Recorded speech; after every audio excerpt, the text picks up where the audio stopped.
Tanse, I'm Grassy. Welcome to APTN National News. Thank you for joining us. The Alberta Fish and Wildlife Enforcement Services, or FWES, has charged 5 people with 34 offences under Alberta's Wildlife Act and 9 charges under Canada's Criminal Code for the poaching and killing of eagles and birds of prey in First Nations near Calgary. Here's a brief report. The 5 people charged includes American Simon Paul of Montana, Teresa and Eli Snow of Morley, Alberta, and James Britton and Sophia Soriano of Calgary. Simon Paul was previously wanted in the U.S. for multiple charges related to killing birds of prey in Montana and failed to appear in court. Then in August of last year, the FWES's undercover unit received a report that Paul fled to Canada and was residing with Teresa Snow in Stoney Nakoda, located just west of Calgary. Last November, more reports came in of Paul actively killing eagles in Stoney Nakoda and Eden Valley First Nations. Paul, Snow, and Britton then allegedly sold items like a bald eagle feather headdress, black bear claw necklaces, and a raptor talon dance stick. Paul and Eli Snow was also caught allegedly shooting eagles and hawks from their truck near Cochrane just last March. After search warrants were obtained, the FWES found freshly removed eagle feet with talons, feathers, blood, and other raptor parts, as well as unsecured firearms. Both the RCMP and the Stoney Nation Police Service were also instrumental in the investigation. In a statement, Mike Ellis, Alberta's Minister of Public Safety, said, "Poaching is a crime that robs our province of wildlife that is central to the lives and livelihoods of many Albertans. I commend the dedication and hard work of Alberta Fish and Wildlife officers, along with our law enforcement partners, into these investigations to put an end to these illegal activities and help conserve and protect Alberta's wildlife." Paul, who is from St. Ignatius in Montana, along with another poacher, Travis Branson, have both been previously charged in the U.S. for illegally killing 3,600 birds and selling illegal bird parts and feathers on the black market between 2015 and 2021. If convicted, Paul could face up to 11 years in a U.S. prison. Grassy Narrows, APTN National News, Winnipeg. Reg Fountain, the Director of Emergency Management for the Stoney Nakoda Nations, says the First Nation is very relieved that poachers were caught. Have a listen. The poaching of any animal is disgusting to me. But when you're poaching animals that are considered sacred in the traditions of the Nakoda, the people of the mountains, that's sacrilegious. That goes against everything in terms of respect, in terms of accepting the culture. The lands of the Nakoda, like the lands of any other First Nation in Canada, are sovereign territory to the people of that nation. And they will be protected by the people of the nation. The flora, the fauna, the ecosystem are considered sacred, and therefore we will work with the Nakoda to ensure the safety and security of their lands. An update now on the missing persons investigation into Samuel Bird, the First Nation teenager missing from West Edmonton since June 1st. The Edmonton Police Service says they have executed a search warrant on a home that could be related to Samuel's disappearance, but they aren't releasing any other information at this time. Bird, who is 14, left his home in West Edmonton on the night of June 1st with a friend and never came home. Police have called Bird's disappearance suspicious. His mother told APTN News in July that she received disturbing videos of her son being beaten with weapons, videos that she has since sent to the Edmonton Police Service. Volunteers have been using the Dawson Park boat launch as a command post to continue searching the river valley for Samuel Bird. And Indigenous youth have been very vocal on social media, calling for anyone who knows what happened to Samuel to come forward. For the first time ever, the Manitoba First Nations Police Service is launching the use of body cameras on their officers. Officers have started wearing the cameras while working in the Opaskwayak Cree Nation, 520 kilometers northwest of Winnipeg. The MFNPS says the technology will increase transparency, provide valuable evidence for investigations, and ensure both the officers and community are protected. Plans are also underway to expand the use of body cameras to all other MF and PS detachments in the coming months. Meanwhile, the RCMP in Manitoba says they are still training their officers on the cameras and expect to start using them sometime soon. Every interaction with the public will be recorded, including traffic stops, calls for service, and just general public interactions. The body cam is one of many tools that we use in our investigations and will assist us. Officers use video and audio recordings to maintain a level of transparency and to show an entire situation exactly how it unfolded. Good afternoon, sir. License registration, please. Yep. The body cam records footage which then goes through a secure portal, and at that point it's uploaded to our secure servers on essentially the cloud, where officers are then able to review footage. A member of the Grassy Narrows First Nation is still looking for answers from the Government of Ontario regarding mercury poisoning in her community. The First Nation in Northern Ontario has been dealing with the impacts of mercury in the English Wabigoon River system for decades, which came from a nearby paper mill.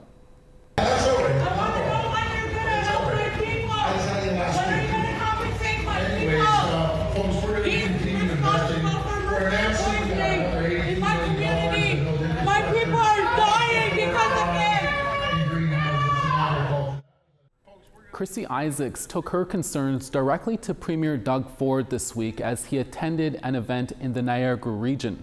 In a video shared on social media, the community member and advocate can be seen shouting questions at Premier Ford as she is led out of the event by security.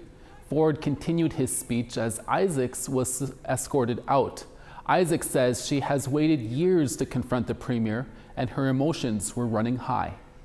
Our community's been fighting this for so long. Like, yes, the other day after that happened, I was just thinking about, how my grandfather, he was poisoned by mercury, my mother, me, my children, and my grandchildren, so that's like 5 generations of us being poisoned. And like, how could he ignore, that question?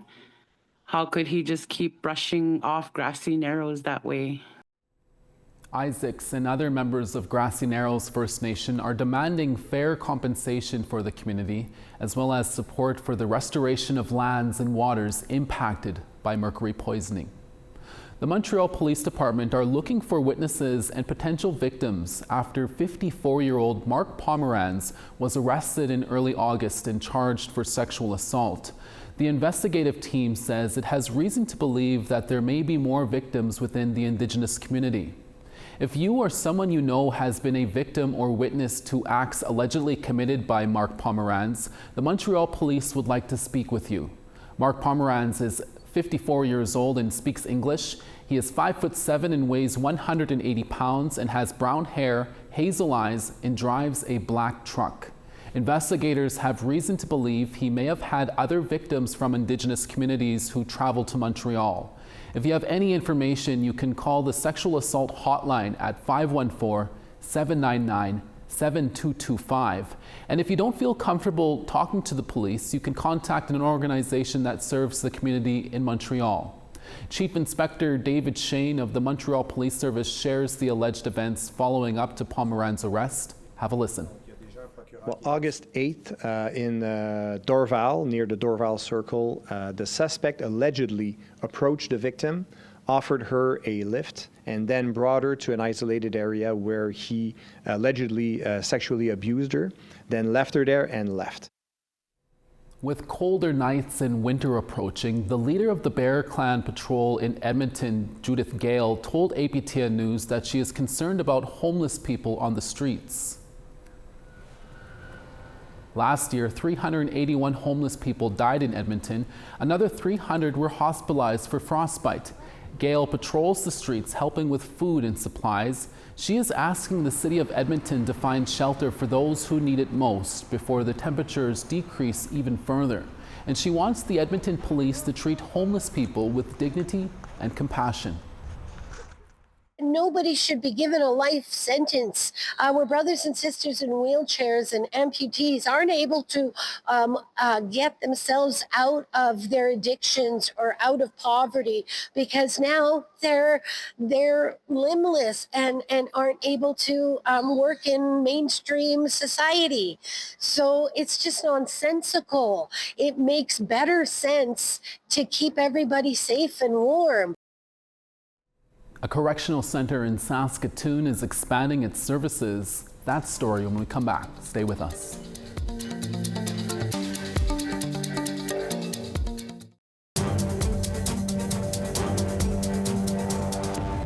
Welcome back. A new Indigenous-inspired bus route will soon be on Edmonton city streets.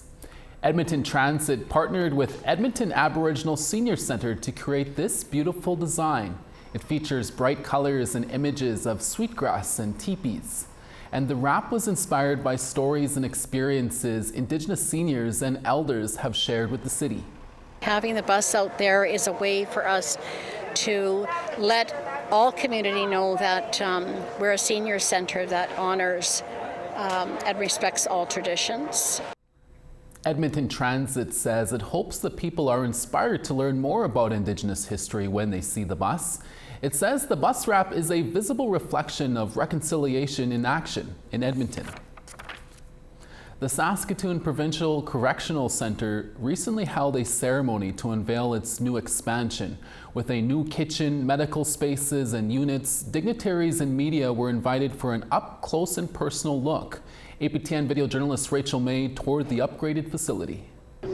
A recovery-oriented system of care is really about providing a holistic approach to each individual's unique needs, as opposed to painting everybody with the same brush or having the same service provided to everybody who may not need the exact same treatment. Saskatchewan's Justice Minister Tim McLeod unveiled a $135 million 312-bed expansion to the provincial corrections facility. The expansion includes a new clinic with optometry and dental services, video court suites, and space for outside agencies to provide cultural supports. Addiction treatment is also a key priority, with programming aimed at supporting rehabilitation and successful reintegration. McLeod says it's important that corrections facilities incorporate addictions, cultural, and rehabilitation programming so inmates have the support they need to return to their communities. Making sure that we can wrap supports around them, the people that they interact with every day, the community supports that they have access to each and every day, making sure that everybody is pulling together to help that individual address those underlying concerns so that we can get them out of that life of addiction, get them out of that life of criminal activity and into a healthier place. Director of the Saskatchewan Correctional Centre, Tammy Holmes, says she is proud that the facility is becoming a place for healing. We do have a lot of partnerships with the Saskatoon Tribal Council, John Howard Society, straight up. With this additional space, there's no barriers to them coming in and doing that meaningful one-to-one work. There's space on the units for them to come in, so it'll just really foster our partnerships and help with the release back into the community. Prior to the expansion, overcrowding prevented programming rooms from being used for their intended purpose.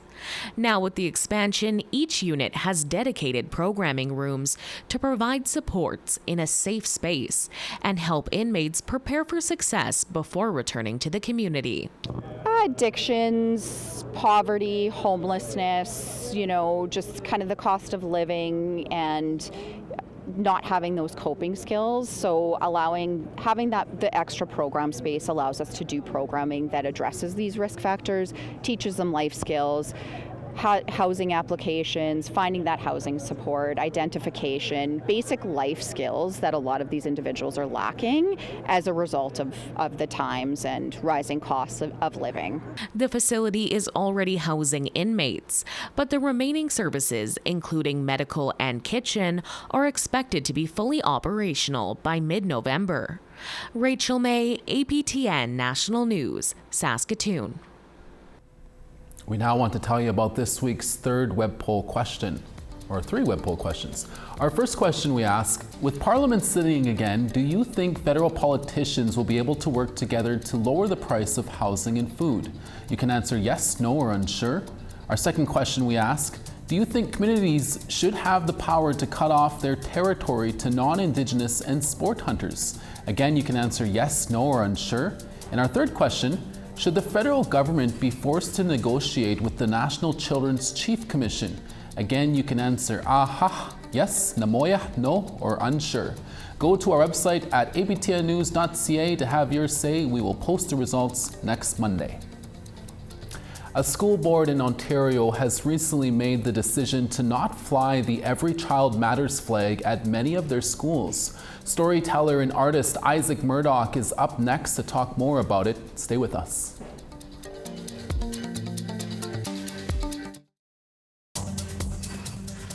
Thanks for staying with us. Fredericton 26, Halifax 22. Happy Valley, Goose Bay 8, Cartwright 8. St. Jovite 26, Gaspé 15. North Bay 9, Sarnia 26. Big Trout Lake 13, 12 in Thunder Bay and sunny. Churchill 12, Thompson 13. Princess Harbor 18, Winnipeg 17 and partly cloudy. Swift Current 21, Yorkton 15. 22 in Stony Rapids, Meadow Lake 13 and smoky. Sunny in Fort Chipewyan at 23, Peace River 24. 28 in Calgary, Lethbridge 30. 20 in Quesnel, Bella Coola 13. Sand Spit 15 and rain, Smithers 17 and sunny. Beaver Creek 7, Whitehorse showers and 10. Watee 18, Norman Wells 13. Fort McPherson 4, Colville Lake sunny and 12. Arviat 15, Chesterfield 10. And the Iqaluit 6 and sunny, Aglulik 2 and rain. The National Day for Truth and Reconciliation is held at the end of September every year. And all month long, people and organizations honor the lives lost at residential schools and the survivors through educational campaigns. Orange shirts and flags can also be seen in most communities in support of the day. But one Catholic school district in Southern Ontario has decided to not fly the Every Child Matters flag at their 151 schools with more than 71,000 students, many of those students being Indigenous. We recently spoke to Isaac Murdoch. He's a visual artist who visits schools to teach children about Indigenous culture and history. Here's that interview. Isaac Murdoch, thank you so much for taking some time out of your busy schedule to sit down with us. We learned about the Dufferin-Peel Catholic District School Board's decision to not fly the Every Child Matters flag through you. How did you find this out, and what do you think about the decision that was made here? It was found out just through my contacts and with people that I know in that community. And it actually wasn't the Dufferin-Peel Catholic School Board that said no. It was actually the 10 trustees that made a decision that said no. So Dufferin-Peel Catholic School Board goes above and beyond to ensure that Indigenous schools and students are looked after well. It was the trustees. And there was 10 trustees that made this decision. One of them voted no. The flag should go up. These nations have a right to put up their flag. 9 of them voted and said no. And actually, one trustee actually said that they're covered in the song "O Canada," our home and native land. And they said, so no, they don't get anything extra.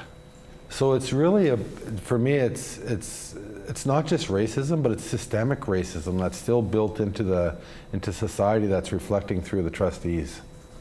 With this decision made, this recent decision, what is your reaction to this, and what do you think needs to be done now? Well, I think that number one, as nations, we have every right to put our flags up that represent our people. And right now we have anywhere between 75 to 90% of our people in those school systems. And of course, we're still dealing with missing and murdered Indigenous women and children and peoples. We're dealing with the impacts of residential schools. We're dealing with the strong impacts of the CAS and how they have put our families into deficit. And we have every right to create awareness, to raise our flags, and to say, hey, there's an alarm bell ringing here, and something's wrong. And we know that that's going to be changed through the education systems. And so, of course, we have every right to do that. And by these trustees making this decision that we're not allowed is a complete infringement on our inherent rights to govern ourselves on our own lands. Do you think it's also a slap in the face towards the Truth and Reconciliation Commission's 94 calls to actions? 100%. Like, how can these trustees actually say you can't fly your flag? And that's just not the Every Child Matters flag. That's nationhood flags as well. Mm-hmm. And so I think that it's a complete, utter disgrace. I think it stems out of racism, and it's totally uncalled for, and there needs to be an intervention. Many of the government-funded Indian residential schools were run by the Catholic Church. The late Pope Francis apologized in 2022 for the Church's role in these genocidal institutions. Despite not waiting to fly this flag, the Dufferin Peel Catholic District School Board, like you said, does have an Indigenous Educational Council that provides input on Indigenous education. Do you think they need to go further here, or is that enough? No, I think that this is a society issue. And so somebody like as myself, who was actually taken away at the age of 5 by Indian agents, there's still a lot of systemic issues. And I think that society is the one that's to blame here, because the trustees are voted by society. And so there's still systemic issues within society. So that's what we got to change. But I also think too that as nations, we also have a say as to what happens in these institutions. These institutions get a lot of money from the government on our behalf, which is our money. And I think that it's unfair, it's unequitable, and it's also, but again, it's not always our problem to fix. Canada needs to fix itself. You know what I mean? Like, why do we always have to be the ones to go to the media, you know, do the protest, try to make policy reform? Canada needs to get involved. If they're an actual partner, a nation-to-nation relationship, they need to get involved and start fixing themselves. This can't just continue on like this, especially when we're dealing with an issue that's so contentious and so blatantly racist. Canada needs to do its work to stop this. And so I believe that that's a better approach as opposed to having the school fix it. I think it's society needs to fix itself. Isaac Murdoch, we'll have to leave it there. Thank you so much for your time. Let's do this. APTN National News did reach out to the Dufferin Peel Catholic District School Board for comment, but did not hear back before airtime. And that's your daytime newscast for this Friday. TR Wheatley is back in a few hours with your evening newscast. Please join us then. From all of us at APTN National News Daytime, thank you so much for joining us each day, and we'll see you again next week. Have a safe weekend with family. Excellent.